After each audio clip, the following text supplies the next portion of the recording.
Hello friends, welcome back to our channel unbelievable world में। अगर आपने अभी तक हमारे चैनल को सब्सक्राइब नहीं किया तो कर दीजिए और बेल आइकन को प्रेस कर दीजिए, जिससे आपको हमारी वीडियो का नोटिफिकेशन सबसे पहले आपको मिले। टॉपिक है लाल किताब का रहस्य। कहते हैं कि आकाश से आकाशवाणी होती थी कि ऐसा करो तो जीवन में खुशहाली होगी, बुरा करोगे तो तुम्हारे लिए सजा तैयार करके रख दी गई है। हमने तुम्हारा सब कुछ अगला पिछला हिसाब करके रखा है। उक्त तरह की आकाशवाणी को लोग मुखाग्र याद करके पीढ़ी दर पीढ़ी सुनाते थे। इस रहस्यमय विद्या को कुछ लोगों ने लिपिबद्ध कर लिया। जब 1939 को रूपचंद जोशी ने इसे लिखा था तो कहते हैं कि उनके पास एक प्राचीन पांडुलिपि प्राप्त हुई थी। तब उक्त पांडुलिपि का उन्होंने अनुवाद किया था। हालांकि कुछ लोग इसे पराशर संहिता और कुछ अरुण संहिता का अंश बताते हैं। लाल किताब ज्योतिष की पारंपरिक प्राचीनतम विद्या का ग्रंथ है। उक्त विद्या उत्तरांचल और हिमाचल क्षेत्र से हिमालय के सुदूर इलाके तक फैली थी। बाद में इसका प्रचलन पंजाब से अफगानिस्तान के इलाके तक फैल गया। उक्त विद्या के जानकार लोगों ने इसे पीढ़ी दर पीढ़ी संभाल कर रखा था। बाद में अंग्रेजों के काल में इस विद्या के बिखरे सूत्रों को इकट्ठा कर जालंधर निवासी पंडित रूपचंद जोशी ने सन 1939 को लाल किताब के फरमान नाम से एक किताब प्रकाशित की। इस किताब को मूल रूप से प्रारंभ में उर्दू और फारसी भाषा में लिखा गया था। इस कारण ज्योतिष के कई प्रचलित और स्थानीय शब्दों की जगह इसमें उर्दू फारसी के शब्द शामिल है, जिससे इस किताब को समझने में आसानी नहीं होती। उर्दू में इसलिए लिखा गया क्योंकि उत्तर काल में पंजाब में उर्दू और फारसी भाषा का ही ज्यादा प्रचलन था। लाल किताब के फरमान नाम से जो भी किताबें बाजार में उपलब्ध है, उनमें से ज्यादातर ऐसी किताबें हैं जो व्यावसायिक लाभ की दृष्टि से लिखी गई है, जिसमें प्रचलित फलित ज्योतिष और लाल किताब के सूत्रों को मिक्स कर दिया गया है, जो कि प्राचीन विद्या के साथ किया गया अन्याय माना जाएगा।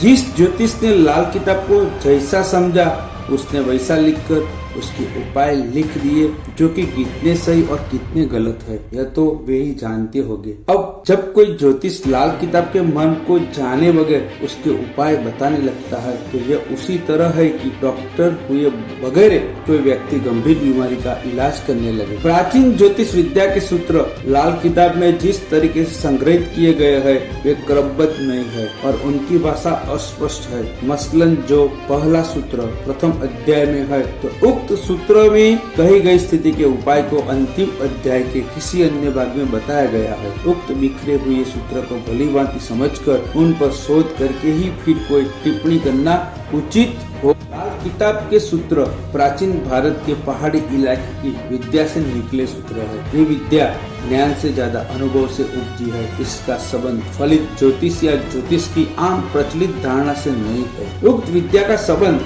सामुद्रिक नाड़ी शास्त्र और हस्तरेखा जैसी विद्याओं से है। उक्त विद्या का संबंध वास्तु शास्त्र से भी माना गया है। लाल किताब की सबसे बड़ी विशेषता ग्रहों के दुष्ट भावों से बचने के लिए जातक को उपायों का सहारा लेने का संदेश देना है। ये उपाय इतने सरल है कि कोई भी जातक इनका सुविधा पूर्वक सहारा लेकर लाभ प्राप्त कर सकता है। उपाय करने से पूर्व ये जानना जरूर है कि समस्या क्या है।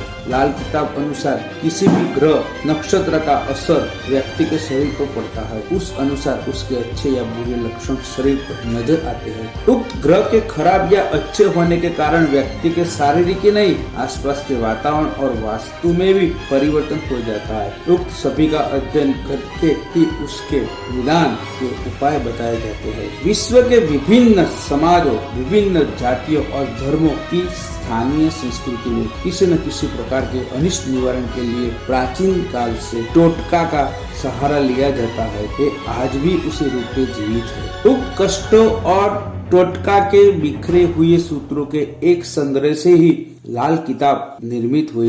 गंडा, ताबीज, झाड़ फूंक, मंत्र, तंत्र आदि तरह के टोटकों से भिन्न लाल किताब के टोटकों में सात्विकता और जबरदस्त असर है। इस सब के बावजूद लाल किताब के बारे में लोगों में कई तरह के भ्रम है। मूल रूप से ये जानना जरूरी है कि उक्त विद्या भारतीय लोक परंपरा या लोक संस्कृति का हिस्सा होने के साथ ही इसका मूल वेदी है। उक्त किताब को प्रारंभ में भारतीय भाषा में नहीं लिखी जाने के कारण ही भ्रम की स्थिति फैल गई, लेकिन जिन्होंने भी लाल किताब के बिखरे सूत्रों को संग्रहित करने का कार्य किया, उनका योगदान सराहनीय और न भूलने लायक है। थैंक्स।